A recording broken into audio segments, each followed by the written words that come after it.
God has anointed you to be king on his people Israel. Now listen to the voice of Hashem. What is to do that? To do what? Pasuk Bet. Kan matchilam Ashkenazim, right? Ashkenazim, the children is burning, so they read a pasuk less. They begin with pasuk Bet. Kayom Adonai Tzavos. Just says the Lord of the universe of all the galaxies. Pokadati, I remember, God says, Esa Sha'osa Amalek L'Yisrael, what Amalek did to Israel, Asher Samloi Baderech, Ba'aloisem in Mitzrayim. I remember the Amalekite, the first terror attack in history. I did promise it to you. Oh, not in God's name, thank you. Wow. Can I have it? It's for me? It's for you, but Thank you. Give it back? Yes. Oh, after I read it, give it back. It's a library book. It's a library. Thank you. Should I give this one home? That's the reason why. Wow. Thank you very much. Wow, that's really something. Lady Charles is in my Lady Charles. It's a good friend. Oh, the old? Yeah. Passed away earlier this year. Ah. And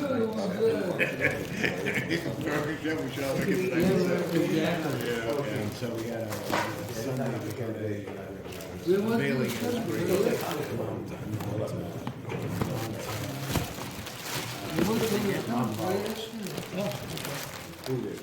We're doing the Haftorah on page 653, Shabbat Zachor, this week. Shabbat Zachor. Like the hats. Well, it's a quote. It's a quote.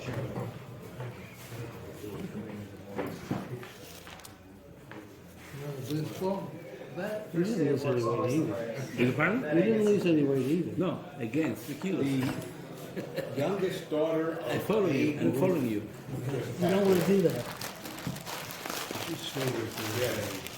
Marty, and there was a speaker that was walking there. On the post, you mean, the internet post? Yeah, I saw the Facebook. Okay, let's look at the Torah now. It's a strong question on the... I'm starting a diet today. Yeah? This is the diet. Quinoa? Somebody told me. What do you do? You just boil it in water. It's Boil it in water? It's delicious. It's very nice. You take it Now I'm not, but I have it in the past. for the diet is okay. I don't know about that. It's starch, it's starch and protein. It's good for you. If you have it in moderation, it's good for you. Moderation. Yeah, half a kilo a day. Half a kilo. Okay, so let's... You found it. You're a genius. No more than 3 Okay, yeah, what page is it on the blue book? It's 12:14. 1214 in the blue book. That was a good year. 1214 in the blue book. Okay? So what's the command? The command, Hashem says, I remember what Amalek did, the first terror attack in history. Eliezer 1214 in the blue book. You want to give Eliezer a blue book? No. Okay. We're in the Haftorah, right? We're in the Haftorah. Samuel 1:15. Verse 3. Ata now lech go v'kisas Amalek. Smite the Amalek. You have that? Rechamtem. And annihilate as kol ashelo. V'loi tachmelolo. Bibi, are you listening? What are you bombing empty military posts in Gaza? First they called them up, gee, we don't want to hurt you. Please, we don't want to hurt you. Evacuate. V'loi sachmelolo. Have no mercy on the terrorists. This command is not the PC. The hamato, you shall put to death me ish ad isha, every man, every woman, me oilo balyone, even the baby that sucks the breast. Mishor vatzeh, from every ox, every sheep, me gomal vat chamor, and every camel, all of them. Right? Wipe them all out.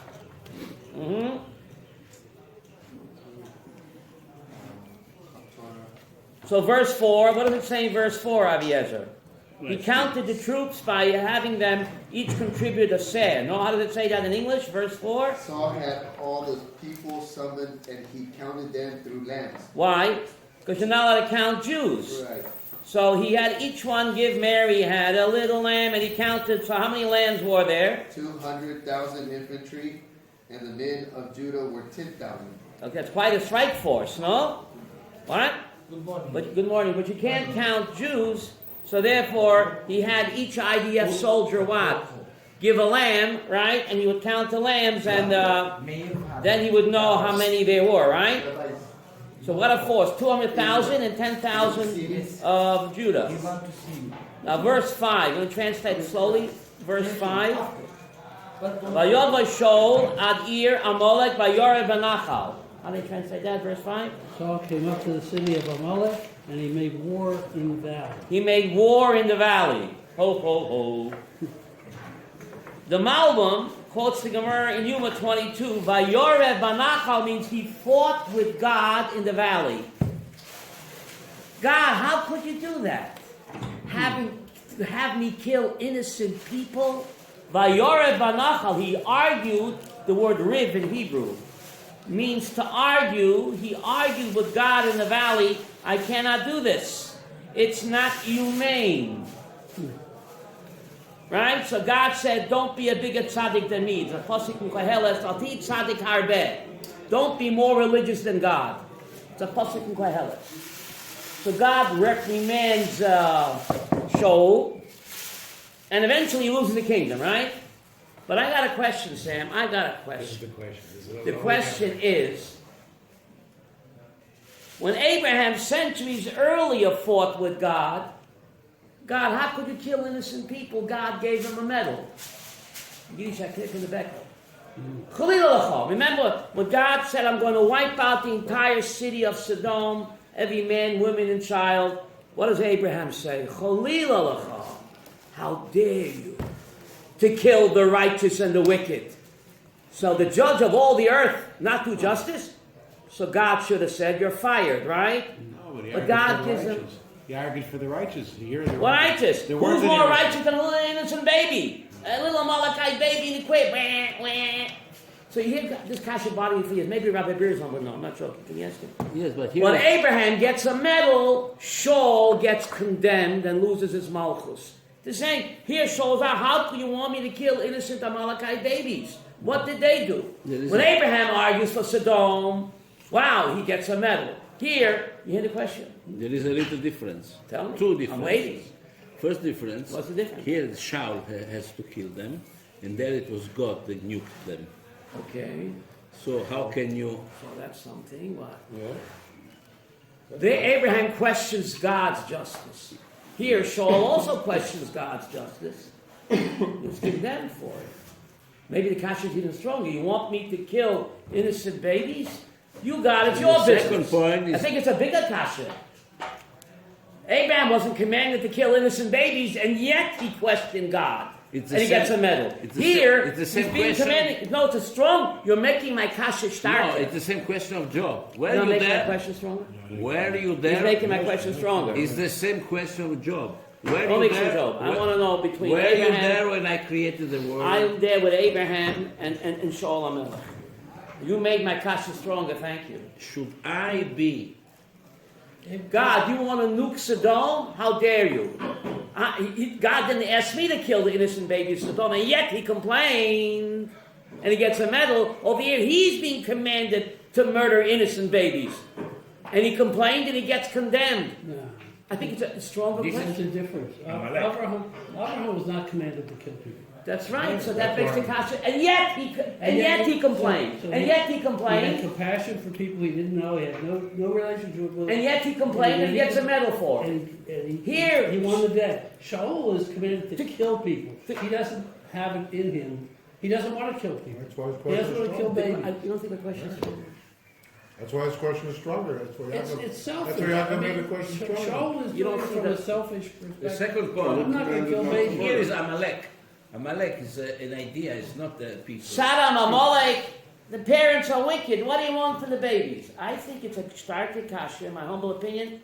And I think that Rabbi Yaakov Meir made my kasha starker. Because Abraham was not commanded to kill anybody, and yet he complains to Hashem, how dare you do it? You're not doing the right thing. God can say, what's your business? Rabbi. I didn't tell you to kill nobody. Rabbi. And yet he complains and he gets a medal. Here, you're commanding me to kill innocent babies, God.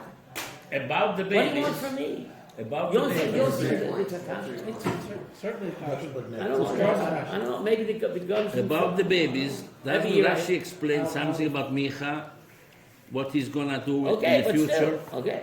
Amalek, even the baby in the future, Right, so you're supposed to kill an innocent baby. They became a man. So you kill a baby in the crib because he might grow. So let's say if you knew Hitler as a baby, would you what? If you knew Hitler as a baby in the crib, could you strangle him? Yes, I would. Twilight Zone, you're talking Yeah, about Twilight yeah, Zone. Twilight Zone had an episode of What? that. The Twilight Zone had an episode of this. Someone It's We've seen them all. How can we miss Somebody that? worse could on come. YouTube. We've seen them all. Yeah, check it out. It is. What do they call it? You know what they call it? I don't remember, but I'll have to look it up. Send it to you. Yeah, what's it called? Let me know. What is Yeah. this? But it's One I missed. I thought I saw them all. There used to be a marathon on New Year's night, all night, Channel 11. In New York, they had marathon. All my marathons on Twilight Zone. All They night. still have That's marathons. Chicago. Yeah? Yeah, on the off chance.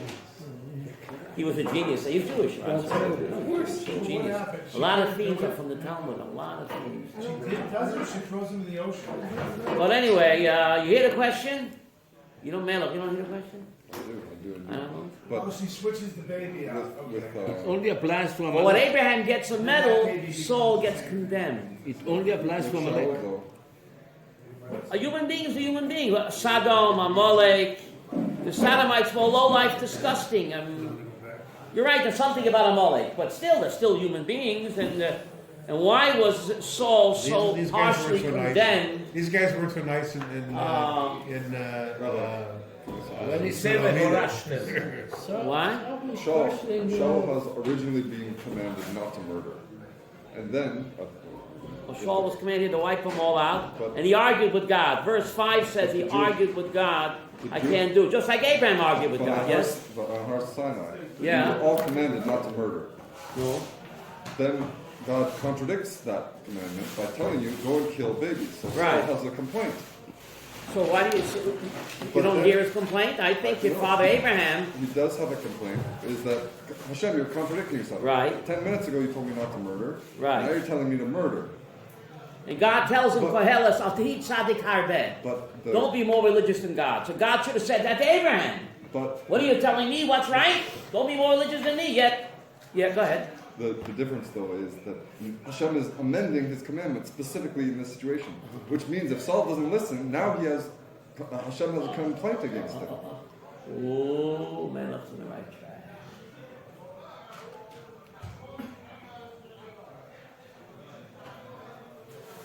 You're so right, my friend. Thank you. I see the light. Abraham argues for the low-life Sodomites. How dare you kill the righteous with the wicked, right? He makes an argument for When God says kill your own son, he doesn't say boo. He should say, who's more righteous than my little Yitzchak Avinu? So how come he argues for the Sodomites Because Hashem and he is doesn't neutral. argue for his own? It's beautiful. You gave the answer, my friend. Beautiful. Thank you. Because what? God gives you a direct command. You do it. That's all. He didn't do So it. therefore, when he says kill his own son, Yitzchak, he doesn't say nothing. When God tells him about the Sodomites, that's the answer. God, you need my permission to nuke the Sodomites? What are you telling me for? You don't need my permission. Obviously, you want my input. Otherwise, you wouldn't tell me, I'm telling you. But by the Akedim, by Shaul HaMelech, God says, I'm not asking your opinion, I'm giving you a direct command.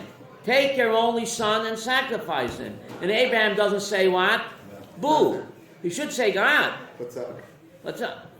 Beautiful, that's the answer. Thank you, my friend. The answer he gave. Because this question is depending on why Abraham argues for the low-life Sodomites and doesn't say boo when God says take your only son and kill him. Who's more righteous than Yitzchak? But there he can't say anything because there it's a direct command. And I'd also like to add to what he said, the point also that Beautiful, thank you you. didn't raise the, you didn't even I see the light. Now I see But it. also, Maybe that's- Yaakov, you said. Abraham was also before the Torah. And that's Doesn't matter. 7 Noachai laws don't kill. That was even before the Torah. So this is the answer. Therefore, Abraham doesn't argue when God says, take your only son and kill him. He doesn't say, should the judge of all the earth not do justice? How dare you let the innocents be slaughtered, the righteous? Because there, God said, I'm not asking for your opinion. Saul, I'm not asking for your opinion. I'm giving you a command. That's the difference. Okay? So anyway, move on over here. Glad I came today. Really? By the way, This kasha bothered me for years. he didn't command to Adam. He did. Take Kachnos bincha and make him a korban oila. Please take your son and kill him. According to Rav Kook. Okay, but no. Hashem said, Kachnos bincha, take your son and kill him. No. That's what the Pasuk says. Va'aleu. Aleo, okay. Bring him up for a korban oila. What's a korban oila mean?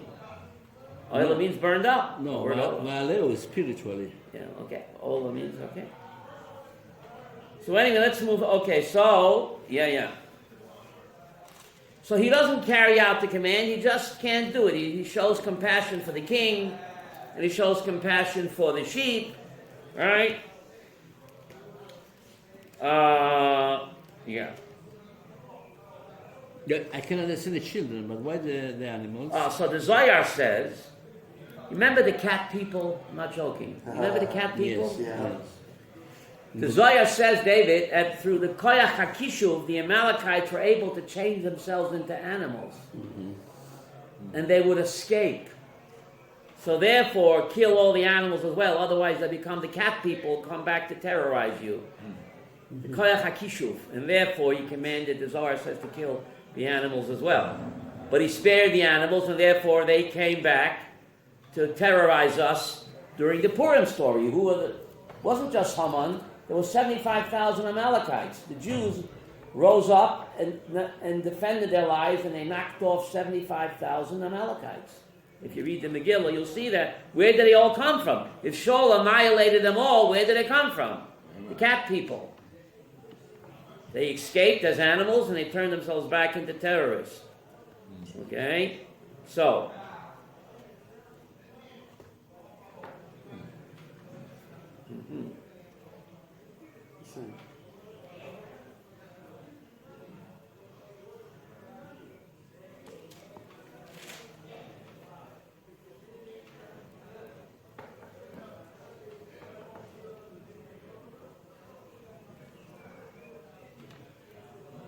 I think we have a steerer here, guys. I'd say steer in English. Now, I need the English to help me here. Aviezer, maybe you can help me. Contradiction, thank you. Shaul doesn't follow Hashem's command, right? Disobeys a direct order. What does God say to the prophet? Well, in Pasuk Yud Aleph. Pasuk Yud. 10:11. You have that, Melech? V'davar Hashem el Shmuel Lamor. After Shaul disobeys, the word of God came to Samuel saying what? Verse 11. Yes, verse 11. 10:11.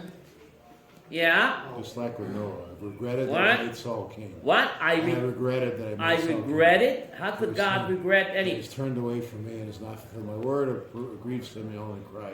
I'll just turn out. Just like with the story with Noah. Vayizak It Hashem changes kol me. halayla. Nechamti. How do they say regretted also in English? They say regretted? No? Regret. Mine says regret. God, I regretted that I made Shaul king because he turned away from me and he didn't do my words. And Shmuel was angry. Would say Shmuel was angry? Agreed. No, it says Vayichar. Yichar means he was angry. We're just reading what it says. It was angry. Vayizak el Hashem kol halayla. And he cried out to God all night that God should what?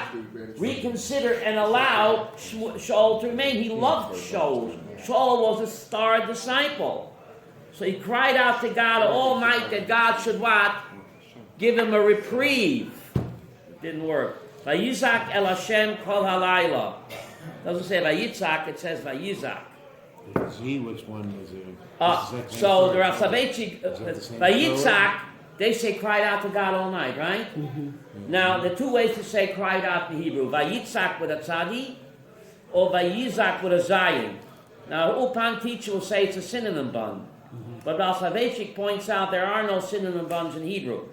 Vayitzak with a tzadi means you're crying for your own anguish, and you don't want to get nobody else involved. Vayizak with a Zayin, you're crying not just for your own anguish, but you're the anguish of the nation as a whole, and to get that nation to cry out with you. He was just crying for So here Shmuel Hanavi was saying it'll be a terrible loss not just for me, it'll be a terrible loss for the nation of Israel. But it's with the To Zion. take away, that's what a Zion. So So he's he's, crying for others. he's crying for others that the other Jews should also feel the anguish and get them to cry. And if enough Jews would have cried out, God would have rescinded. And Shaul would have remained. But it didn't work. It's chapter 4 in Shmuel was a crier alone. He tried to get the other people to cry with him that Hashem should let up and rescind the decree, but it didn't work. And therefore it's written with a Zion, because it's not only his own anguish, but the anguish of the nation would suffer tremendously if Shaul HaMelech is no longer king. But it didn't work because the other people didn't take up the gauntlet. And therefore it says Vayizak with a Zion instead of Vayitzak with a Tzadi. Without the great Baal Soloveitchik, we wouldn't know that. For what in the Megillah? You remember what it was in the Vayizak. It says also Vayizak. Yeah, I know it's just- It says also Vayizak with a Zion, the same idea. Okay, so here God says, I regret, right? Okay. Hold that tiger. Oh, that's Pasuk 11, right? Pasuk 11. God regrets, right? Now, go to verse 29. Verse 29, Aviezer, tell me there's not a contradiction here. And I shall save you from all your contaminations. No, verse 29. What verse is it? No, what verse is it? It's Moreover, the eternal verse. God of Israel. Yeah, the eternal one of Israel. Gam Netzach Yisrael Lo Yishaker. That's the name Neeli. The name Neeli. You hear the name Neeli? My daughter. Your daughter's name Neeli. Neeli Now Esther. you tell me why her name is Neeli. It's You knew this? I did. Oh, Sam, Okabikidiki. That's why I named her. Oh. Netzach Yisrael Lo Yishaker. Neeli. Right. That's one of God's names. Nun, Yud, Lamed, Yud, Neeli. Netzach Yisrael, the eternal one of Israel, Lo Yishaker, will not lie. It's Neely Esther. Ooh, Neely wow. Esther. But this is It's a Netzach, twofer. NYPD. I understand, but her name is Neely Esther. Netzach Yisrael Lo Yishaker. The eternal one of Israel shall not lie. Below, what's the next word? You don't think. And what? He will not regret. Doesn't say that? He will not regret? Relented. Relent. He says relent. You're nothing. He does not lie. He does not relent. Go ahead. He's not human. For he is not a human that he should relent. Says regret. What verse is it? Verse 29, it's the same word. You see my problem on the table here, Aviezer? In verse 11, it says Nechamti. Right? Nechamti says, God says, I regret. Back in verse 11, the same root in Hebrew, Nechamti. Nechamti, God says, I regret it that I placed Shaul as king over Israel. I regret it. Right. And then in verse 29, he says that what? God is not a human being, and therefore God will not regret. Relent. What is it? But it's- Translate What is different. it? It also means compassion. It's the same root. You're nothing. It also, Art Scroll, can't you be consistent? it also means compassion. You're nothing means, To relent. but it, Nichum Avelim. What? You're right, it's the same, but it also, but if they translate one place regret, so why do they change? Nechamti, They have a different source. So it's the same. Nechamti, in verse 11, I regret. God says that I made him king. And then in verse 29, the same word, they say God does not relent. Relent. We have the same problem with Noah, with the Mabul. Well, they changed. It's the same root, but it's a different word. No, it's the same word. Come on, you know, Melech. The same root is the same word.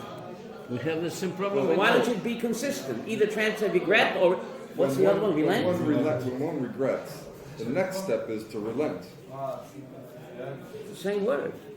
No, but then why doesn't it use the same word? It is the same word. No, but it's the same Because root. it's a dikduk. It's the way it's a tense. But it is the same word. Ask any Ulpan teacher. Seems to be like a contradiction, right? not if the word is actually relent. Regret precedes relent.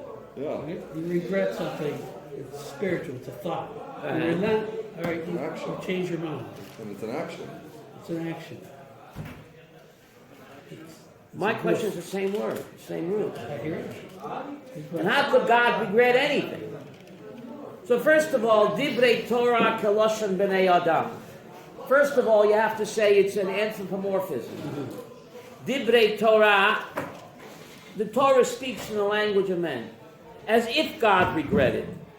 Meaning, let me put you the analogy, okay? God doesn't change, we change. When we pray to God, we want to change His mind? We change. God never changes. God reacts to a human being's behavior. Let me give you an analogy. And this analogy I think is good because the only profession that God calls Himself in the Torah is a physician. Why does He call Himself a physician? But let's think. A physician tells a patient, you're very, very sick. You need very, very painful surgery if you continue with your present diet. But if you change your diet and stop eating all the chazarai and eat only what? Quinoa. It's quinoa. Then you won't need the painful operation no more. You will be healed through the diet. What is the physician's tafkid, mission? To heal the patient. Patient is sick, he needs a cure. How he gets cured depends on the patient. If the patient continues in his what? High-fat pastrami, schmaltz herring diet, right? You could use a pastrami. Right? I like pastrami. So But he has pastrami and to have salami. some whiskey with it. Right? So then he'll need a painful, very painful operation. But if he changes his diet, then he'll get cured without the painful operation. So the physician's goal remains the same, to cure the patient. It's up to the patient how he wants to what. So you like my analogy? Who's the physician? Hashem. The only profession calls itself in the Bible. Therefore, every Jewish mother wants her child to be a doctor, because that's God's profession.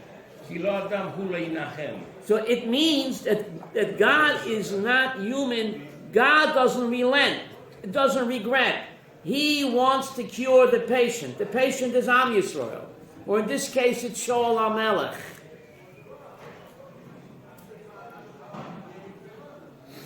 If Shaul would have listened, then he could have remained king, and that would have been his cure, his tikkun. But now that he disobeyed me, God says, for the good of Shaul and the people, now we have to go to some painful radical surgery.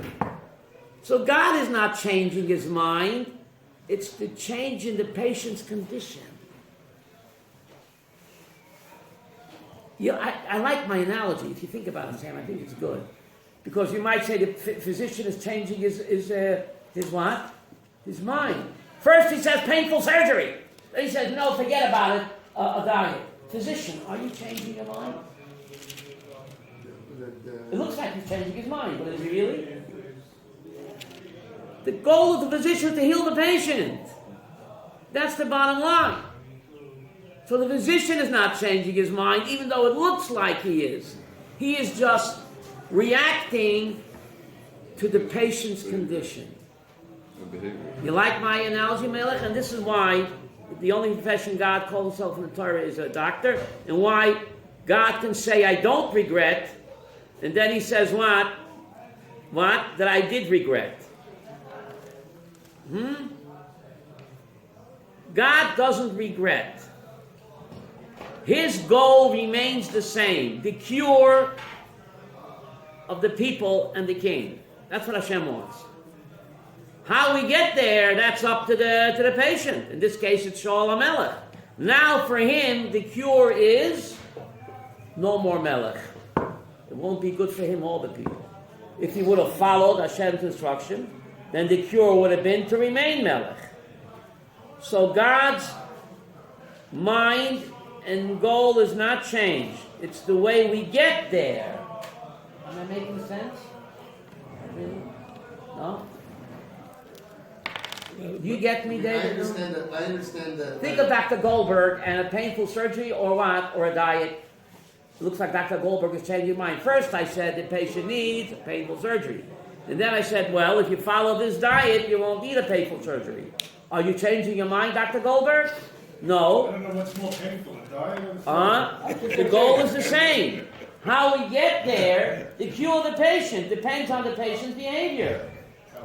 Why don't you see, But why the don't you patient's see it? behavior is making the doctor regret. Oh. The doctor's prime goal is what? To heal us. Those surgeries really How we work. get there is up to us. They don't really work. You gotta keep going back and back and back. I think it's a good analogy. Surgery You doesn't don't like it? No. Black man thing? I know I feel a lot better since I You had hear what the I'm trying to bottle. say? The goal remains the same. To cure the patient. In this case, it's Shaul and the people. In this case, what? Now, to cure the patient, Shaul has to lose the throne. And that's his cure. It's much more painful. But the goal remains the same. The tikkun of Shaul and Am Yisrael. The goal remains the same. The tikkun of Shaul and Am Yisrael. Now it's going to be very painful how to get there. The goal doesn't change. The method changes because we change our behavior. Think of the patient with the pastrami sandwiches and the schmaltz as opposed to what? Eating lettuce all day. Right. Like a rabbit. It's a focus. You like my analogy? There is also judgment. There is not only the cure. There is a judgment because it's a atov mimeka. What? Better than you.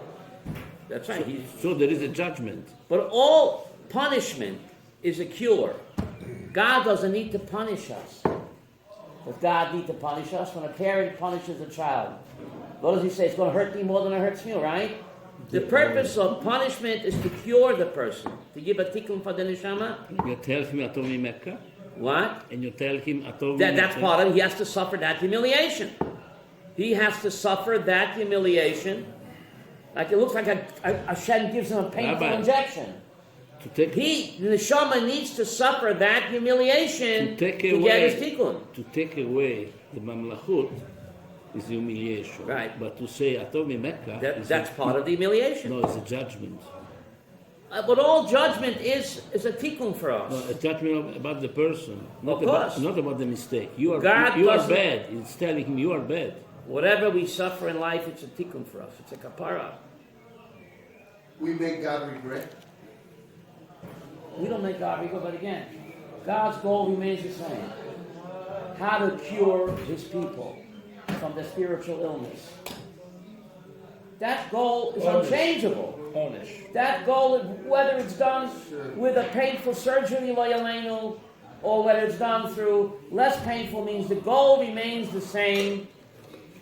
The goal remains the same, the cure of our people. And I know I'm right because I know you like Rav Tzaddik HaKohen. I know that I'm right because Rav Tzaddik HaKohen tells me I'm right. Lublin, 1902. He says, take a look. We'll be reading this very soon. Shvi Shal Pesach will be reading this. Take a look what Hashem says right after the splitting of the Red Sea. This way I know that I'm right. And this will answer your question, how God can regret and not regret. Remember the pastrami sandwiches versus the lettuce diet.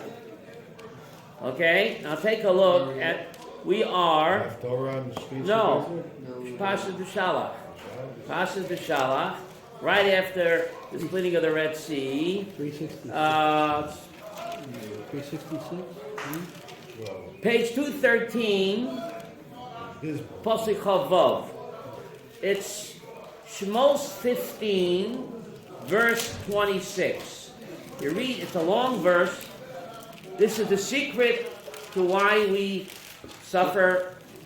This is the secret of everything. You want to sum up Judaism in one 383. Shmos 15, verse 26. If you read it very slowly, let's see if they get it right. Go. He said, Who's he? Hashem. Good. Capital A. Baruch Hashem. Got that. So far, It's the first word in so the far, sentence. so good. So far, so good. Okay. If you hearken diligently to the voice of Hashem your God, and do what is just in his eyes, give ear to his commandments, and observe all his decrees, then any of the diseases that I placed in Egypt I will not bring upon you, for I am Hashem your healer. Good. Your doctor. So if Tzaddik asks, doesn't understand. When do you need a doctor? And you're sick. Well, he said you won't make you sick. I won't bring no diseases on you. So what do you need a doctor for? Is there a doctor in the house? An apple a day. An apple a day keeps the doctor away. This is the key to everything. David. If God says I won't bring no diseases on you, so why you need a doctor for? What's the word of healing? Rafecha, MD. Rofik. So Rav Tzaddik HaKohen asked, if he won't bring no sickness on you, why you need a healer for? Says Rav Tzaddik, he doesn't say he won't bring no sickness. He won't bring a sickness like he brought in Mitzrayim. What does that mean? When God punishes Goyim, Mitzrayim, that's a punishment. When a Goy suffers, when a Mitzri suffers with disease, that's a punishment. But when Lo Yaleinu, a Jew, suffers, that's Ani Hashem Roifecha. That's B'Torah's Refuah. Rabbi Yaakov Meir, the great Rav Tzaddik HaKohen. You hear what he's saying? Lo Yaleinu, when a non-Jew suffers, for them that's a punishment. That's a punishment.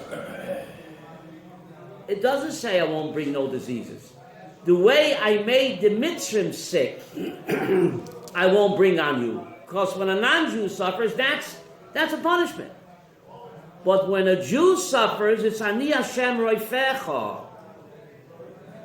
That's the irony, that the sickness of the body is what? The cure of the soul. That's the irony.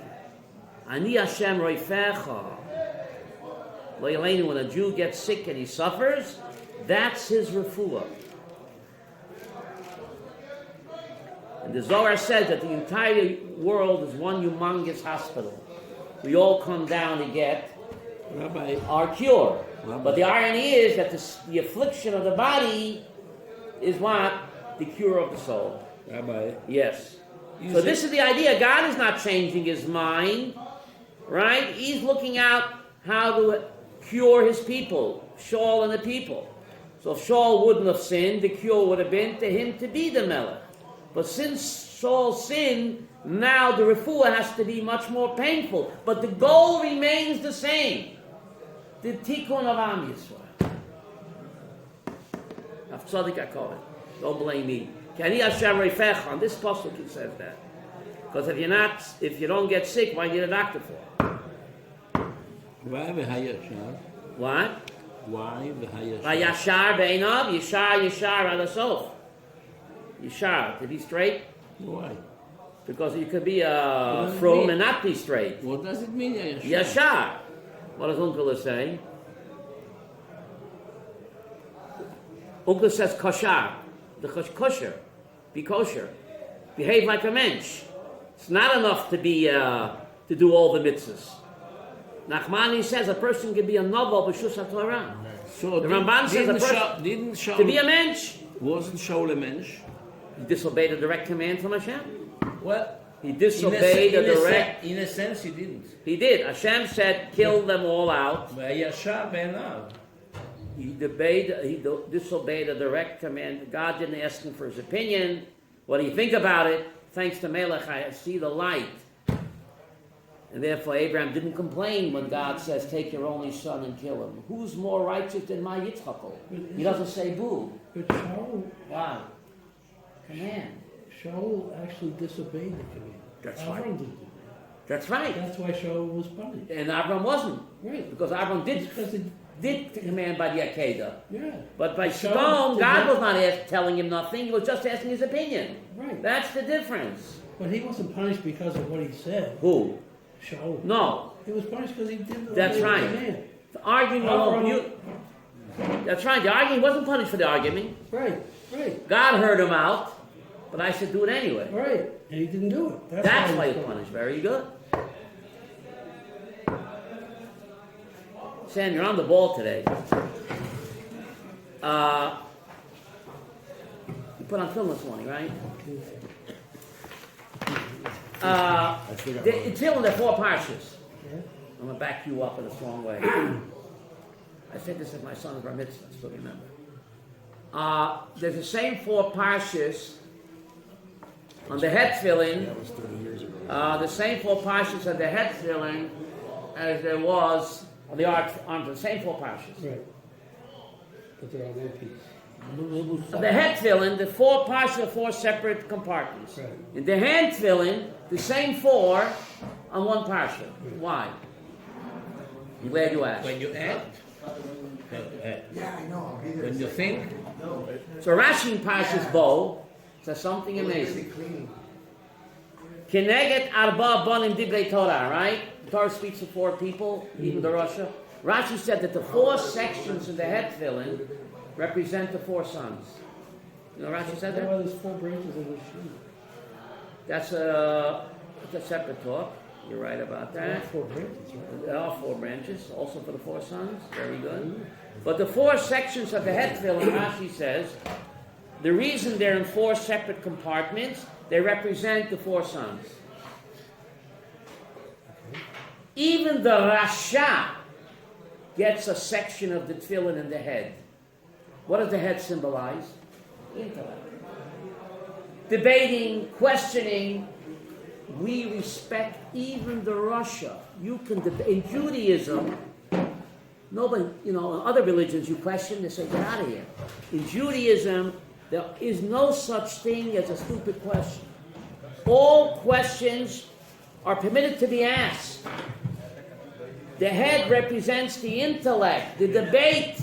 So there we make room for the Rasha, David. Even the Rasha gets a separate compartment in the head film. But when it comes to the Yad represents what? Action. When it comes to doing, all debate goes out the window. Then the Rosh and the Chacham have to be in the same parchment. Isn't that beautiful? Isn't that beautiful? So therefore, the head tefillin, and therefore you put on the arm tefillin first. Why? First you got to do the mitzvahs. Then you can debate all you want. But when it comes to doing, you've got to do them. They're the Rosh and the Chacham on one parchment. And the Yad comes first. Doing the mitzvah, that comes first. After you did the mitzvah, then we can talk about it. Why do I need this mitzvah for the year 2019? Who needs to sacrifice? First, study the parsha. Do the mitzvot. That's on one parchment. And that comes first. Therefore, the Yad Tefillin are first, right? The Yad Tefillin are first. Because first you have to do.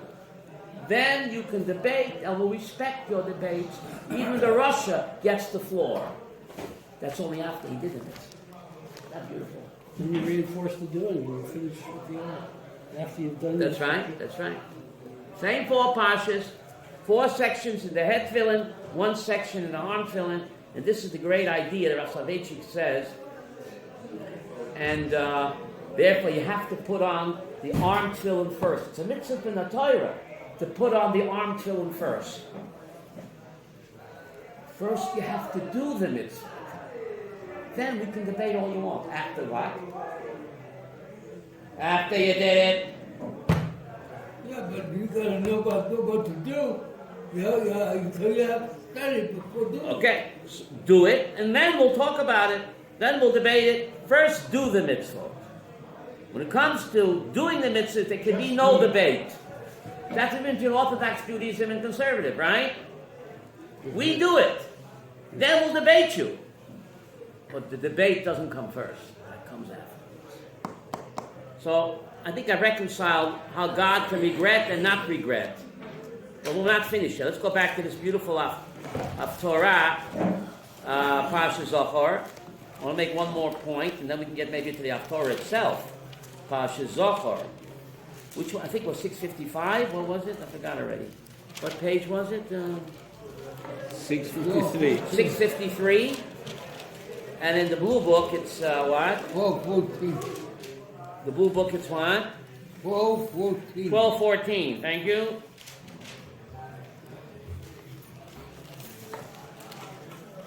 So before he goes to war against Amalek, he sends an SMS.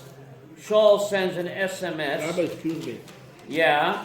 In Pasuk Yud Gimel, Yeah, Yud Gimel, go ahead. what does it mean? Baruch Ata Hashem. Blessed you, God. Hakimoti et davar Hashem. I carried out the word of God. Worse than the sin is to say what? I didn't sin at all. You hear? I carried out the word of Hashem. You did? Hello? Worse than the sin is to deny it. It's a question If mark. you're gay, Nebuch, but to be gay and proud, Hakimoti is a question mark. how do they translate that?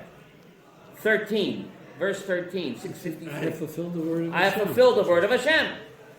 I have raised up the word of Hashem. He pats himself on the back that what? That he did right. Say what? Listen to yourself, man. That's worse than the sin. It says, What? what's the sound of sheep I hear? Yeah. You did the word Say- of Hashem? How come I still hear sheep? Some people don't get it. They just don't get it. Say what, man? David, say what?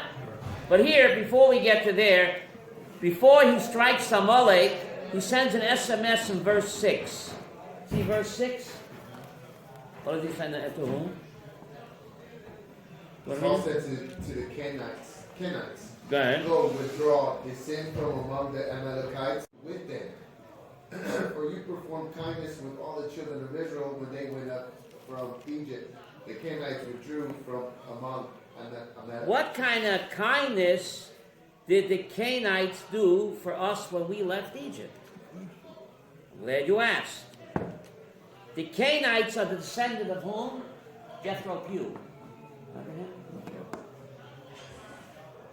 You used to watch the Dallas Cowboys? Jethro Pugh, the great defensive tackle. That's remember the name Jethro. Dating myself. These Canaanites were descendants of Jethro.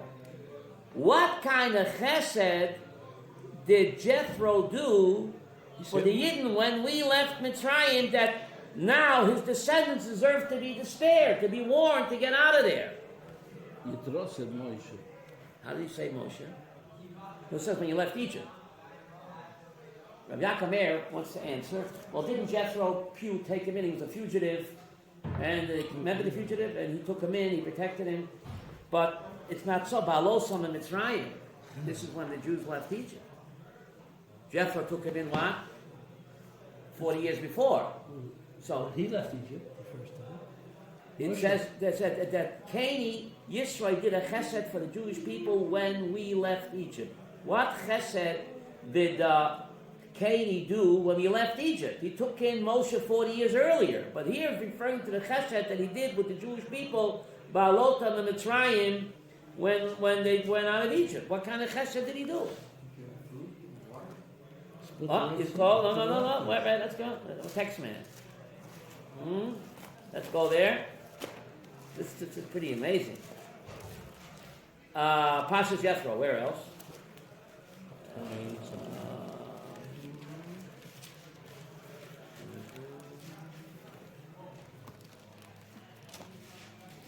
Exodus 18:12.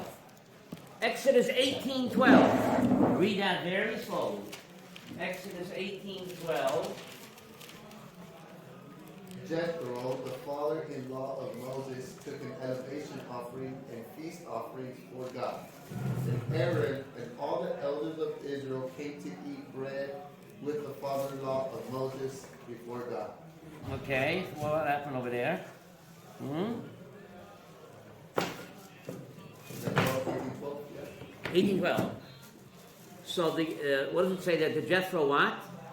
Father-in-law of Moses took an elevation offering and feast offerings Yeah. for God. For God. And Aaron and all the elders of Israel came to eat bread. He with had the father- Moshe. judging the people. Hmm? How did he help him? Just gave him an idea. Yeah. You're overstressing yourself. So Soloveitchik says, this is it. He quotes the Gemara in Bracha 64. Kol anene mesuda shel Talmud Chacham shori betocha, ki unene meziv hashchina. Since Jethro took Moshe and Aaron and the Zikanim out for lunch, he took them out for lunch, maybe for dinner. That's the chesed that centuries later saved his descendants from annihilation. You take a Talmud Chacham out to dinner, kol anena mesuda with Talmud Chacham, ki unene meziv hashchina. So since Jethro treated the Ziknei Yisrael to lunch or dinner, that chesed protected his descendants centuries later. An act of chesed keeps on going and going. This is when he converted, right? This is When he converted, he made a big party and he invited the rabbis. Can I read that? He did an act of chesed. So Soloveitchik says this stood by him centuries later that his descendants were spared from the Amalekite war. So pay a kiddush for the rabbi. What? Pay a kiddush for the rabbi on Shabbos. Kol anena mesuda shel Talmud Chacham betocha, ki unene meziv hashchina. Bracha Samach Daled. The footnote could read, adds more insights there. Go ahead. Although Jethro was not a Jew, and although he had once been an advisor to Pharaoh, he was truly grateful and happy over Israel's good fortune. The word vayichad, He rejoiced, right? rejoiced, is of Aramaic origin. It is used here to allude to the word hidudim, prickles. Prickles. He also felt bad for his former. For his happiness was so great that he felt physically thrilled, like someone who may weep or become faint when he is overwhelmed with unexpected joy. Okay. According to Rashi, however, the allusion suggests that despite his happiness for the Jews, he felt prickles of unease over what had happened Like to the Stechin, Egyptians. because he was a former cabinet minister. So he's probably taking them out to eat as well, but Uh-huh. he's also Took very them out. happy. Very Yeah. happy that Hashem saved him. But the point is, you do a chesed, and that chesed remains.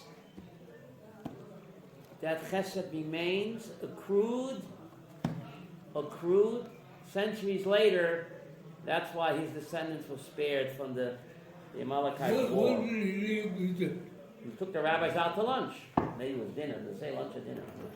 Right? He made a big feast for them. It's on me. Huh? Pretty amazing, huh? So this is Parsha Zachor. This is Parsha Zachor this Shabbos. So the rest of the Torah reading is only a rabbinic enactment, right, Aviezer? Moses made it up and Ezra reinforced it. But to read Parsha Zachor is actually a Torah mitzvah. So yeah, why is it a Torah mitzvah?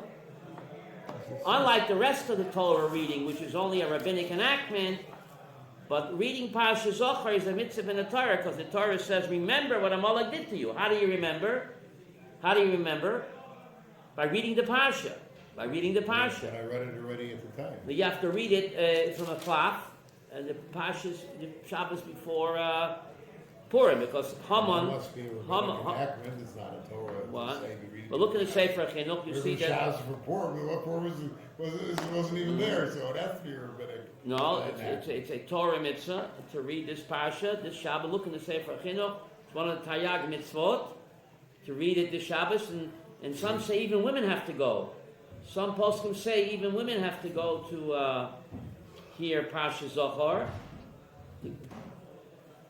The women should also go hear it. So let's take a look at it on page 609. It's Deuteronomy 25:17. Devarim 1066. Devarim 25:17.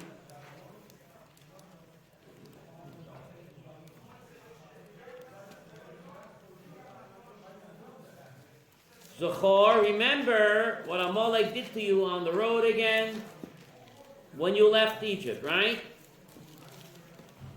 How do you remember? So the Torah Shabbat says you remember by reading this parsha. The Rashi wonders, Why is this parsha next door? We know when the two parshas in Torah are next door, there has to be a very strong connection. Right before this maftir, remember Amalek, there's a parsha, don't swindle your customers. See that, Sam? Right before that, look at verse 15 and 16. You want to read that slowly. A perfect and honest weight shall you have, a perfect and honest measure shall you have, so that your days shall be lengthened on the land that Hashem your God gives you. There are 4 mitzvahs in the Torah where the Torah promises long life. 4 out of 613. Everybody knows the kibbut of aim, right? And sending away the mother boy. This is the third one. Or your parents. We said that, honoring the parents, sending away the mother boy and taking the chickies. Right here, honest in business. Shabbat. Mezuzah! Mezuzah!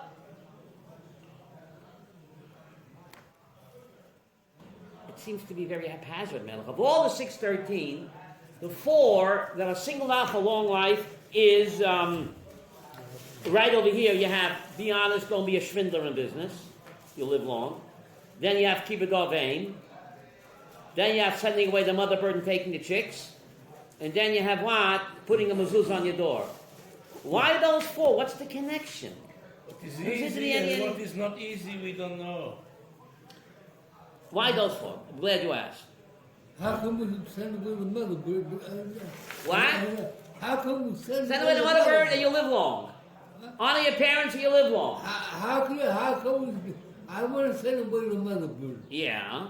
Where is the mother bird? Shoot. Where is he? Find her. She was here before. And we have to go out and look for All him. right? You don't have to go. It's a mitzvah you don't have to go looking for. It's a mitzvah you don't. If it comes your way, you don't have to go looking for it. So Rabbi Yaakov Meir gave the answer. The Mishnah says, "Havezor the mitzvah kala kivachamura." Be careful to observe a mitzvah kala kichamura. Be zohir. How do you say that? Careful. Diligent to observe an easy mitzvah as a shvera mitzvah. Because you don't know the reward for a mitzvah. To prove that point, what's the 2 hardest mitzvahs in the Torah? Kibbut of aim and being honest in business. When you are surrounded by swindlers, and everybody is swindling, and you don't want to be a sucker or a friar, and you remain on it, it's a very tough test. The Lavan Garti. Huh? And Lavan Garti, Yaakov Avinu was praised for not being a swindler and living with Lavan. So that's the 2 hardest mitzvahs: to honor your parents, to do it right, and to observe honesty in business. And what are the 2 easiest mitzvahs? Shoo a mother bird, knock a mezuzah on your door. So the Torah picks the 2 hardest and the 2 easiest. You don't know the rewards. Shakol is even easier. Which one? If you drink water and you say shakol. Yeah, but that's a mitzvah d'Rabbanan. We're talking about a mitzvah min Torah, right? A mitzvah min Torah. So the Torah picks an example, the 2 hardest mitzvahs, and gives the same reward to teach, as the Mishnah Over says, be careful. The bird just came for you. The bird just The came. bird just came. She's here. Look at that. You should have mentioned the Messiah. He would have come. Let's go. You would have mentioned the Messiah. Would have come, but you got to sit on the eggs first. No, we had it in Lakewood then. I'm gonna You get got to the sit egg. on the eggs You first. get the egg.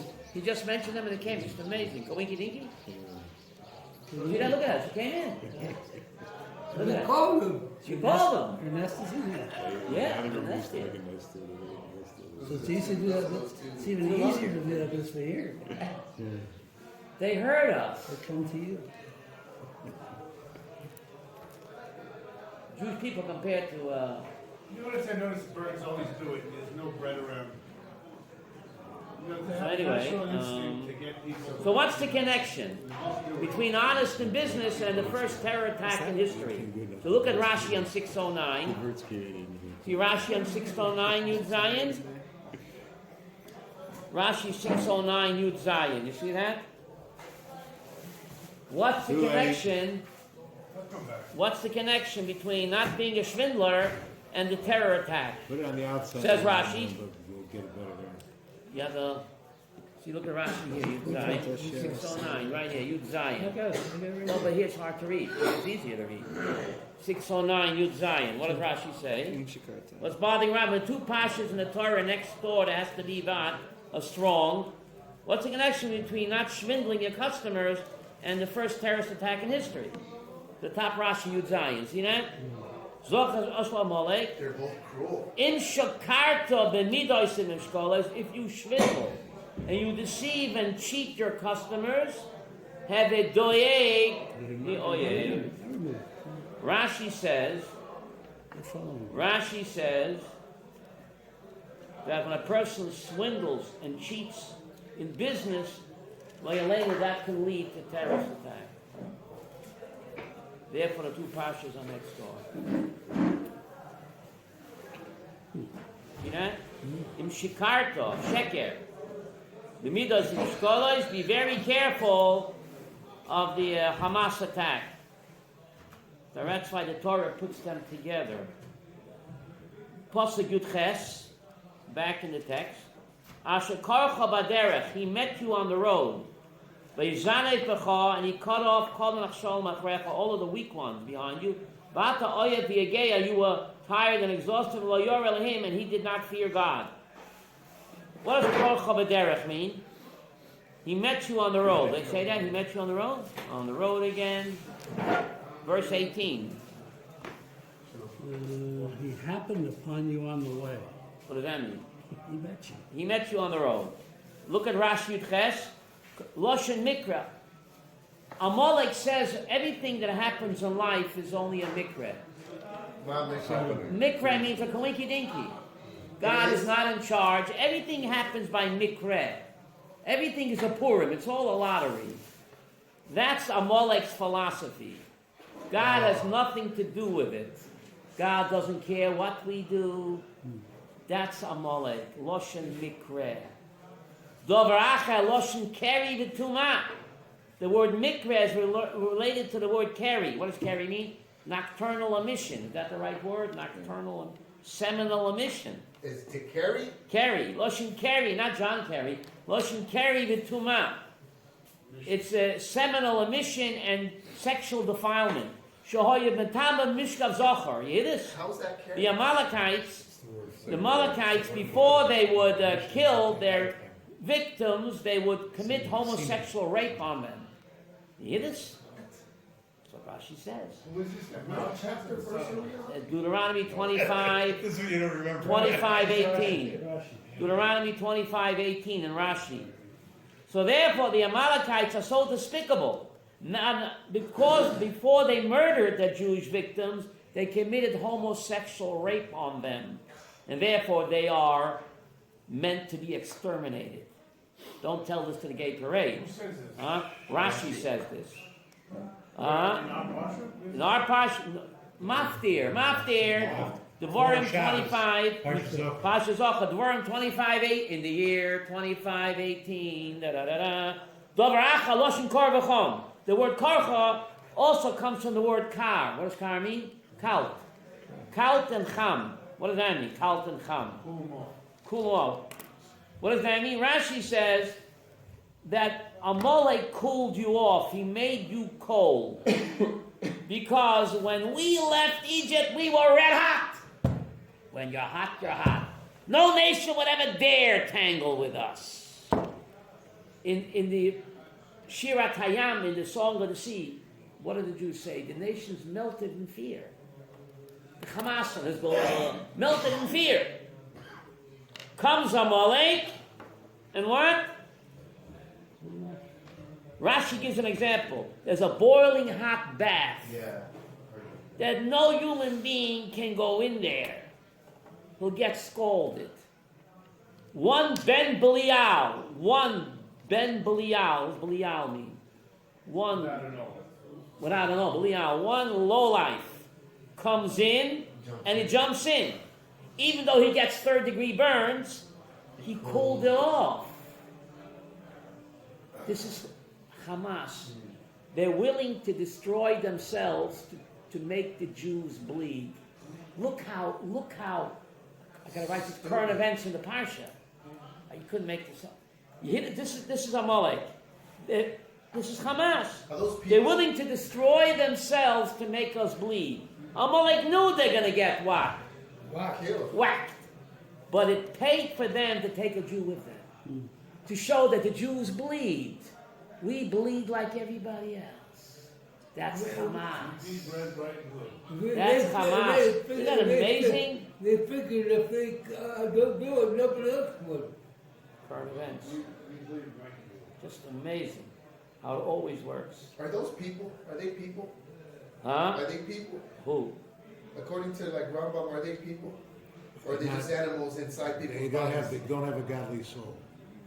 They don't have a godly You understand? A You know person what I can mean? lose his godliness. The So Morale they says Are they a person plugging can our lose his mouths? godliness. No, are they animals? Yamalek, I'm just this animals. is Hamas. Human beings. This is Hamas, the Animals in a attitude. body, inside a body. Rav Chaim Soloveitchik says, over 100 years ago, he said the spirit of Amalek is alive and well. He said this, I think, in 1918. Yeah, If you meet a non-Jew who hates you more than he loves his own children, that's Amalek. They send their own children to the fence to be what? Shot by the IDF. They've pushed their own children. That's Amalek. They hate us more than love their own children. So the spirit of Amalek is very much alive and well, unfortunately, today, by our peace partners in Gaza. They bring their own kids to the fence knowing they'll be shot by the IDF. Then they set up a mourning tent. What does the mother say? She wishes all of her kids would get killed. The poor things, they blow up so quickly. My, they blow up. You know the story? There's you know the story, no? There's two teachers in Gaza. Two teachers in Gaza. They're looking at the old yearbooks from the kindergarten, 29 years later. And one teacher says to the other, my, they blow up so quickly. Get it? They blow up. Boom. Yeah. And then they turn it around and make the Jew look like they're the murderers. Yeah. Now Rashi wonders, how could Amalek get through the force field? Melech, they were surrounded by a force field. Right? The Anana Akavod acted as a shield. Aaron, How could Amalek get through? Aaron passed away. Now they come No. in front of him. This was, He came from Aaron passed behind. away 40 years later. He came from behind. Aaron passed away 40 years. The Amalekite attack was right after they left Egypt. But it was from Aaron behind. didn't die until 40 years later. So Rashi wonders how they got through the force field. Force was in front of him. No, it's surrounded them on all sides. No, it's surrounded them on all sides. They're in this bubble. So Rashi deals with that question. The old people, they couldn't walk, they were in behind. But the force field surrounded. So Rashi said, look at Rashi. Konach Shalom Achrecha, Rashi 609. 609. Left Shalom Achrecha, left column on top of Yezer. All the weak ones behind you. Nechshal means the chalash. Chalash. So Rashi said it doesn't mean physically weak, David. Chasvei koyach machmas chetam. Sha'onan poltan. Are you getting this, Sam? It doesn't mean they're physically weak. It means they're spiritually weak because of their sins. The Anan, the magic cloud, spit them out. The weak ones in the back. The weak ones doesn't mean physically. Spiritually weak, the sinners. But those They were women, spiritually were they weak, not like and they infants? were cast out by the magic cloud. Weren't they infants and women? No, They were in the back. no. It's a good thing you came today. What was their fault? They were kiddos. No, it wasn't kiddos. What was their fault? Chesvei koach machmas chetam, Rashi said. What These was? were spiritually weak. Obviously, couldn't be children. It was grown-ups, so physically weak. And the Anan cast them out, and they became victims. So you see, any Jew that gets killed, even a sinner, God will demand his blood. The Amalekites killed only the sinners. And yet, What was their fault? But it they said that did they whatever were- sin they did. They came committed. out. They came out from. They came out of Egypt. Remember, some brought getches with them. Remember? Some brought, the Gemara says some brought getches with them. But don't They confuse- crossed the Red Sea with There's getches. Amalek, which is the whole nation, and then there's the Arab world. What's the connection? The Erev Rav is a mixed multitude that joined us when we left Egypt. The So Amalekites in were that outside. case, they for were it. malachim of Hashem. What? So in that case, they were messengers of Hashem. They were sinners, and therefore the Anan spit them out, and they became vulnerable. Yeah, Amalek is a nation. But It's not a nation, it's a type. The Chaim Soloveitchik 100 years ago said, like he was a Navi, there's any non-Jew that hates you more than he loves his own kids. How do you know about Amos? 100 years ago, he said. The spirit is very much alive. Tim Chazech Amalek. So look at Pasuk Yutes.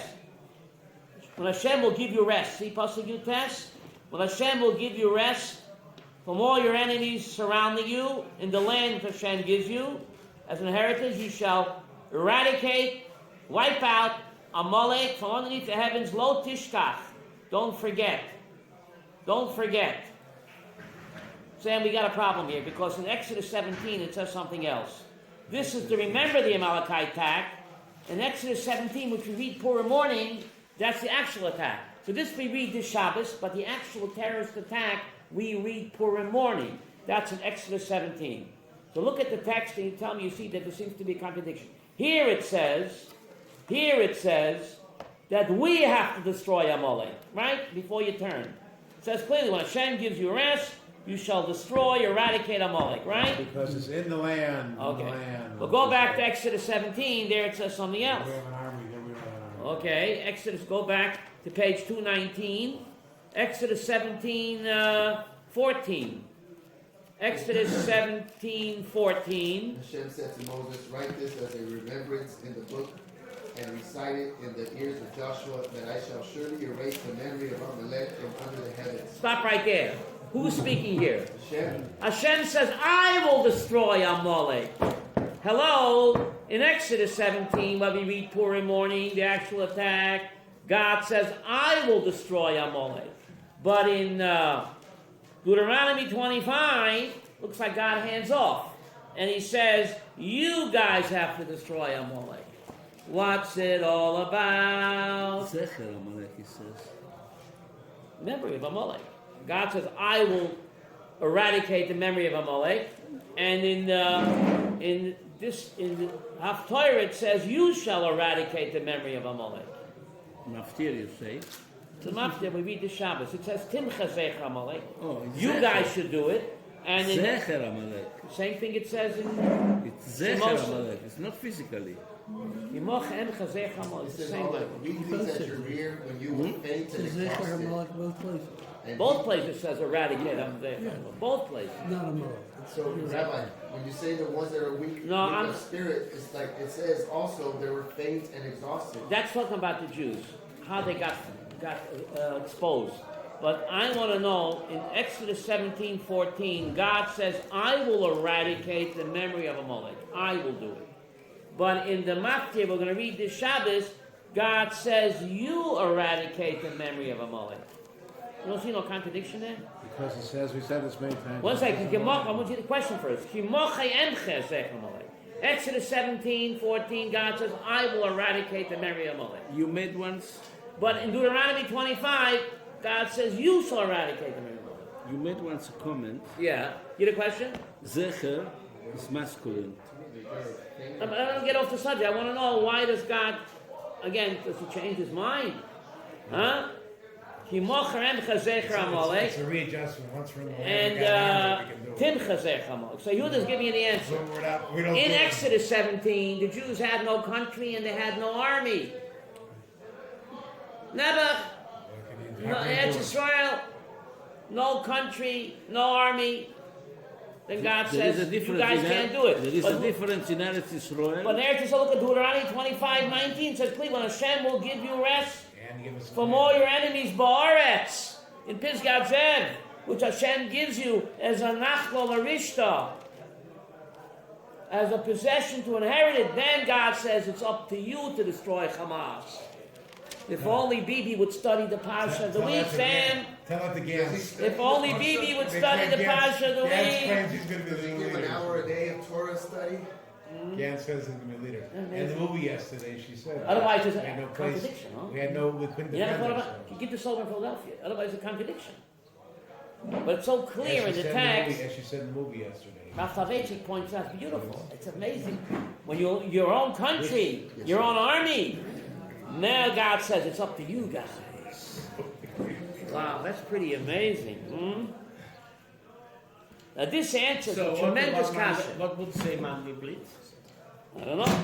But this answers a tremendous kasha. What's your name, sir? Shoshan? Like Shushan? That's the name of the capital of Persia. Shushan burned every Friday. Week from Friday. Where was I? This explains something incredible. Abraham's wife is taken captive by Mitzrayim. Remember, Pharaoh grabs her. What's Abraham's reaction? Gunish, a nebish. His wife is kidnapped, terrorized by Melech Mitzrayim. It doesn't do nothing. Lot is One kidnapped. minute. Later on in the parasha, don't steal my thunder. Lot is kidnapped. He becomes Rambo on steroids. Rastavechik asked, what's going on? Your beloved wife, ain't she as dear to you as what? As your nephew? Same thing about it. It's the same parsha. It's incredible. His wife is taken, a nebish. Later on, his nephew is kidnapped. All of a sudden, he remembers. What's going on? Give up? I give up. Where was Sarah taken at prison? Inside. In the Mitzrayim, in Shmutzlaretz. Right. Shmutzlaretz, a Jew is defenseless.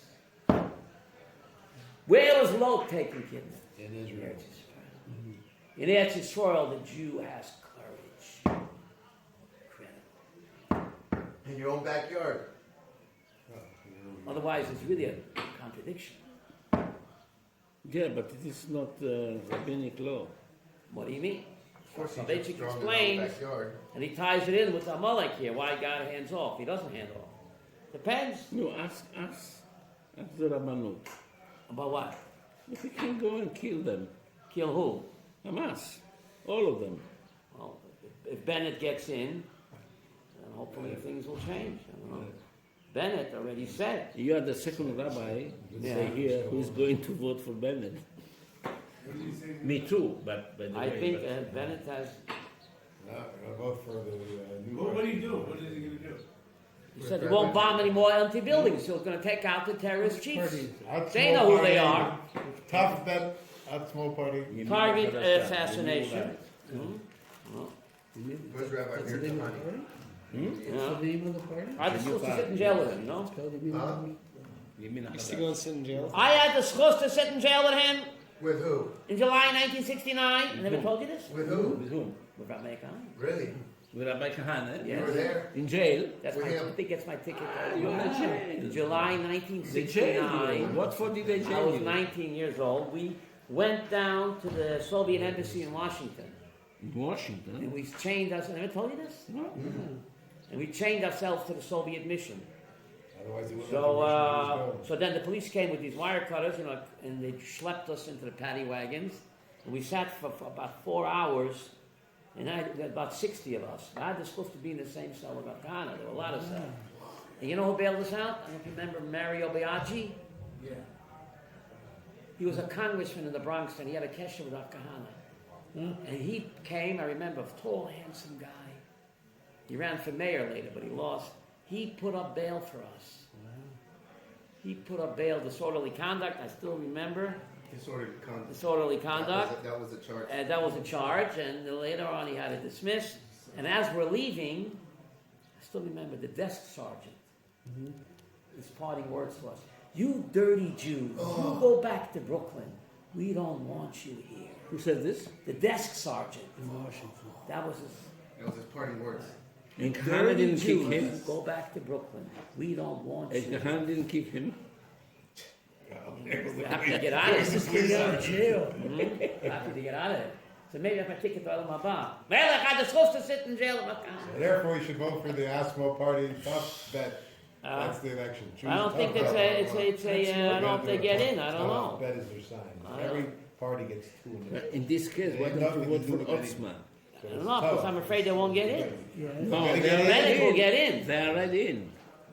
They're Yeah. together with by Guaranteed. DOD. They get 8, 7, 8. But no, they're gonna have 6, to. They're gonna protest merits of going to the Supreme Court to protest. They get You in. have to have some courage. Vote tough I don't want to bet. be a wasted You have it. vote. It's not a wasted vote.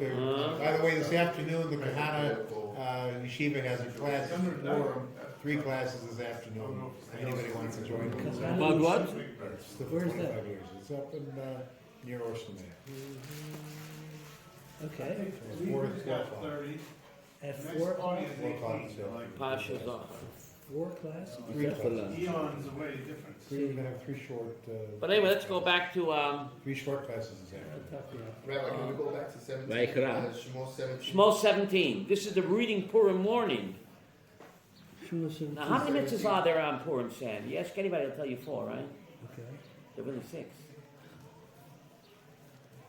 People forget. I don't know. They forget reading a Molek on Purim morning. There are 6 mitzvahs on Purim. Mishloach manot. Mishloach manot, Matonas Lavionim, Suda Miyayin, reading the Megillah, saying Al Anisim, and read Vayovay Amalek. Exodus 17. That's a Torah. It's not a Torah, it's a rabbinic mitzvah. It's part of the package. And women have to come to shul Purim morning, not just to hear the Megillah, but to hear read Exodus 17. Exodus 17. Exodus 17, you're talking? Yeah, I think so. Is where it says that they were faint. That's Deuteronomy 25. Faint and exhausted is what it says. Yeah, that's Deuteronomy 25. But the Amalekite attack is Exodus 17. Vayovei Amalek. Now here we have seems to be a contradiction. Page 218, Sam Ches. Exodus 17:8. Amalek came. Exodus 17:8. Amalek came and went to war against the Jews. That's right, and Rephidim. So keep in mind, Sam, when 2 pashas next door, there has to be what? So Rashi, right before that, what happened? Right before that, verse 7. Right before that, verse 7, what happened? He called the place Masah. Umariva. Because of the contention of the children of Israel and because of their test of Hashem, saying, is Hashem among us or not? And right after that, it says, Shushan, it says what? Amalek came. in battle. So Rashi wonders, what's the connection between questioning if God's in charge and Amalek? What's the connection? So Rashi says, see Rashi Chet on 218? Rashi Chet 218, no? Not 218? Yeah, 218. What's the connection? Vayovei Amalek. What does Rashi say? 218. Go ahead. Samas parasha mikra zeh. Lomar samir ani ben lechem u'mezuman l'chol tzorcheichem. What's the connection? This parsha is next to Amalek. God says, I'm always with you. And I'm always, what? Involved in your life. And you say, is God in my midst or not? I'm going to incite the dog after you. Who's the dog? Abu Mamzer to bite you. And then you'll know if I'm here or not.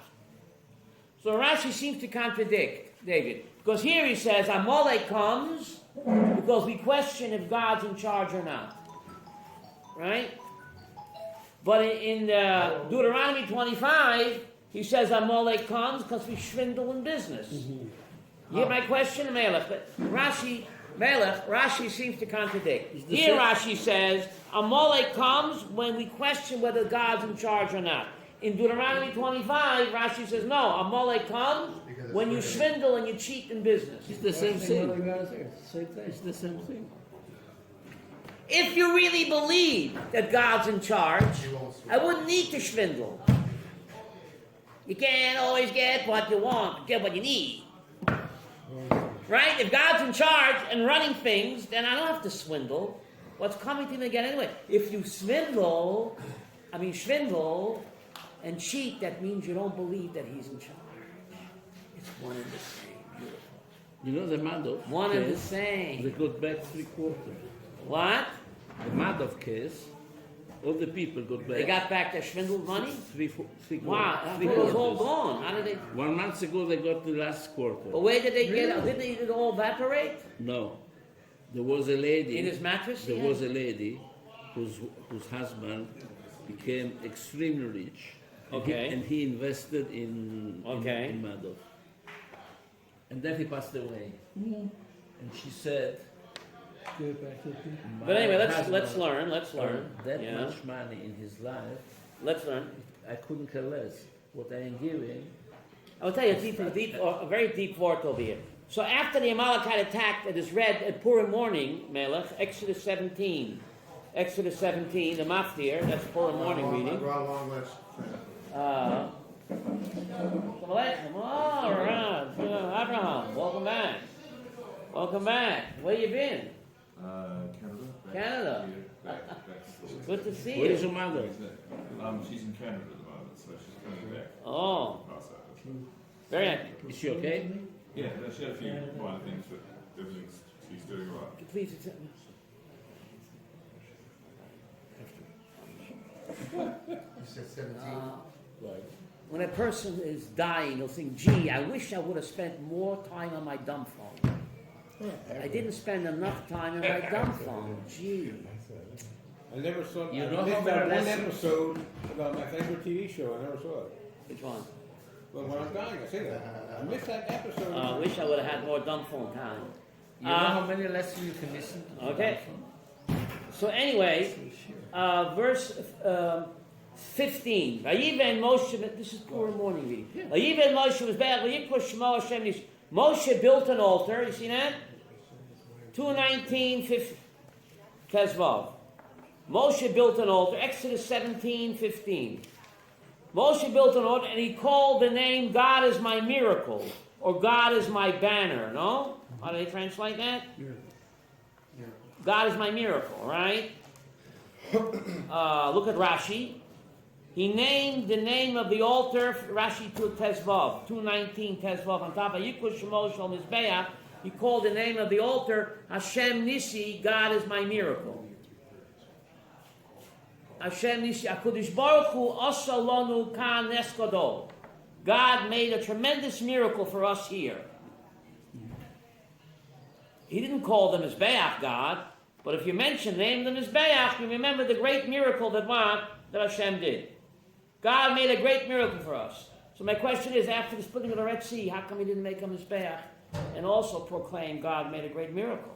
Why only after the Amalekite attack did he make a Mizbeach and proclaim God is my great miracle? He made a great miracle. What am I, chopped liver, splitting of the Red Sea? There he doesn't build any altar, and there's no publicity proclaiming the great miracle. You have a question? What's the answer? The answer is, splitting of the Red Sea, no one could deny it was God. It was open supernatural miracles. You didn't need to build an altar to proclaim it. But here, it looks like the 6-day war. We had better ammunition, better motivation, better jets, better tanks. So people might think that we did it. So that's, you have to publicize the miracle. When it happens naturally, there you need publicity, because a person can fool himself and think, what? My smarts did it. My motivation did it. Purim. So same idea. Beautiful, Yaakov. Beautiful. Hanukkah. Same idea with Purim. Hanukkah. Things looked at, there was Mordechai's smarts, Esther's charm. What has God got to do with it? Don't be fooled by the mask. There you need greater publicity. Fits in beautifully to, I'll write this down. Fits in beautifully to Purim, page 219. Therefore we read this parsha on, when? On Purim. That's why we read this parsha on Purim. To publicize the miracle, that you need that publicity because it looked like it happened because of the talents of the IDF. Don't be fooled. It's Hashem behind the mask. Interesting.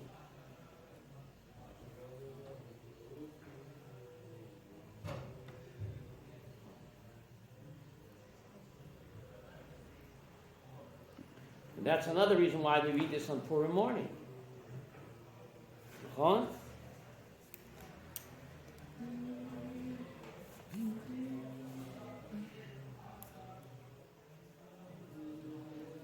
So God makes a verse 16. Who is that? Who's speaking verse 16? And he said, Who's he? it says small h. Moshe. Small h? Okay, Moshe said that what? For the hand is on the throne of God. Hashem maintains a war against Amalek from generation to generation. So Rashi says, look at this amazing Rashi here, Tez Zayin. Vayomem Moshe. See Rashi? Yola case called Yodesh HaKadosh Baruch Hu Hurma Lishove Bikiso. God Kavayochel, God has no hand. The Torah speaks in the language of men. God's hand is raised and he takes an oath by his throne. What's God's oath? Lios Lai Mochama Ve'eva V'Amalek Alam is God will have eternal war and hatred against Amalek forever. Umau case, God's throne is written case. It should be the word kisei, right? How do you write throne? Kisei. Why is it written case? Why is it written case? V'af Hashem nechlak. Even God's name is written incomplete. Ka should be Yud Kei Vav Kei, you see? So why is God's throne and name written what? Incomplete. Frightening Rashi here. Nishma Kodesh Baruch Hu. Look at Rashi. God swears. What does God swear, Sam? Nishma Kodesh Baruch Hu. What does God swear? See Rashi here? Nishma Kodesh Baruch Hu. What does God swear? Shein, Shemo, Shalem. What does that mean? That God's name will not be complete? What? The Ein Kisei Shalem, and his throne will not be complete until what? Shemo Shel Amalek. Only when Amalek is totally destroyed. Ukshemache Shemo, and only then Yi Hashem Shalem by Kisei Shalem. Bayoimahu, Bayoimahu, and that day, God's name will be one.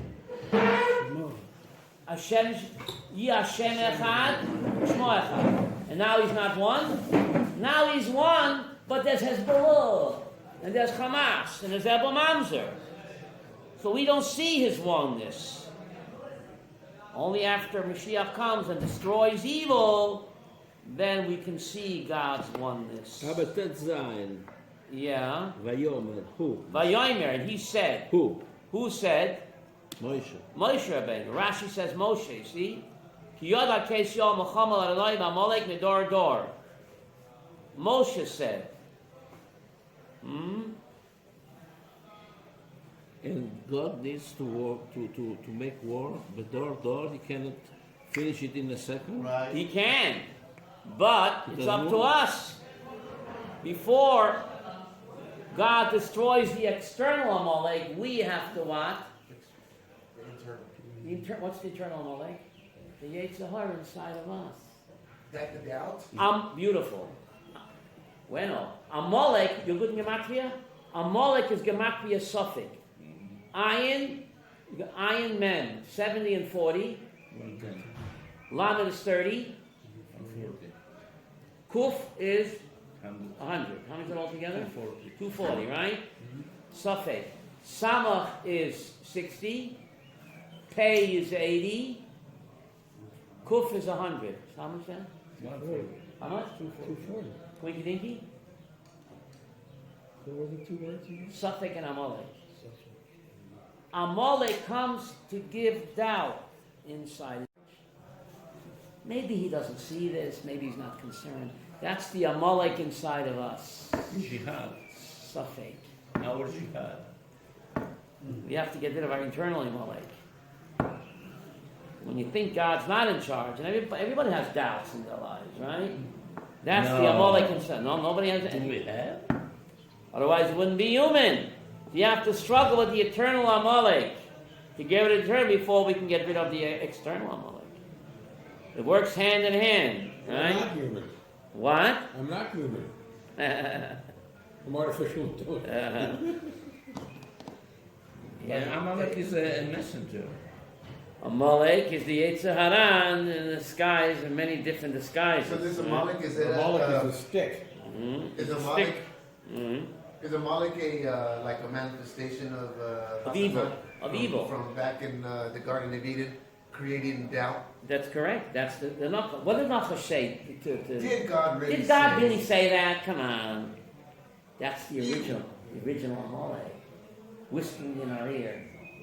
I think God really cares what you do behind closed doors. He's got bigger fish to fry. That's Amalek talking, Same one. right? He doesn't. That's what the Jews said. Is God in our kishkis or not? How could they say that? They just stepped out of the Red Sea. They just stepped out of the Red Sea. What, off the wall? The fire and the Dan quail and the magic mun and the... How could they say that? They said, yes, God is in the big ticket items, sure. But B'kirbeinu, is God inside of me? When I'm having a bad hair day, is that really Him? That's Amalek. It's incredible. Yesha B'kirbeinu Mayin. Is God really in my kishkas or not? Yes. He's concerned with the super duper razzle-dazzle big ticket items. But what happens to me in my little life, can He really be concerned and care about? That's Amalek talking. Amazing the connection. God says, I am in your kishkis. No one moves a muscle. Nobody has a bad hair day. Unless what? God ordained it. That's Rashi gives the muscle. A parent takes his child to an amusement park and puts him on his shoulders. Whatever the child wants, the parent gets him. Right? All the goodies. And then, and he's riding on his father's shoulders. So then a passerby walks by and the kid says, hey, have you seen my Abba? Duh. He's riding on his father's shoulders. And his father gives him all the goodies that he wants. Amusement park, remember? Palace station. Get me this, get me that, cotton candy. And then he passes by and says, hey, mister, have you seen my father? God says, say what? Hello. So the father put him down. And then our mamzer comes and bites him. Pretty interesting, huh? Is it like that saying where it's so close to your face you can't see it? Yeah. Sometimes what?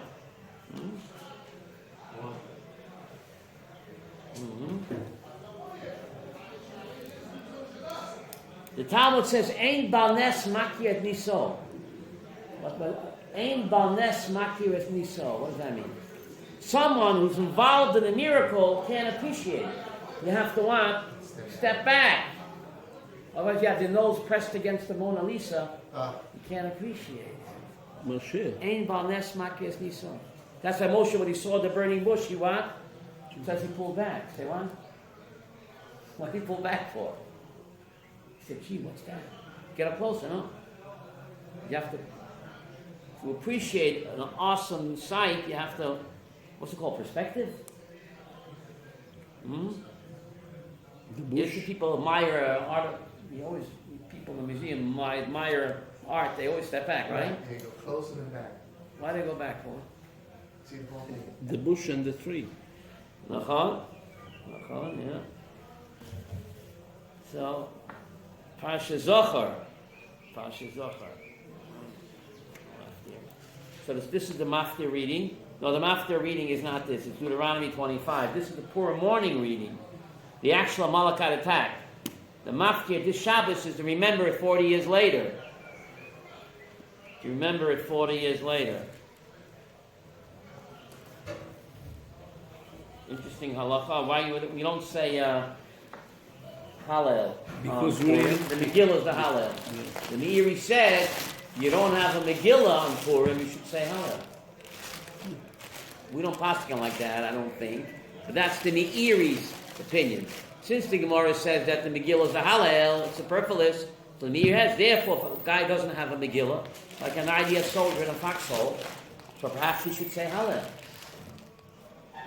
Because that's in place in the Megillah. You ain't got a Megillah. Okay, any other questions, comments? Thank you very much. Goyach? Shkoach? Goyach?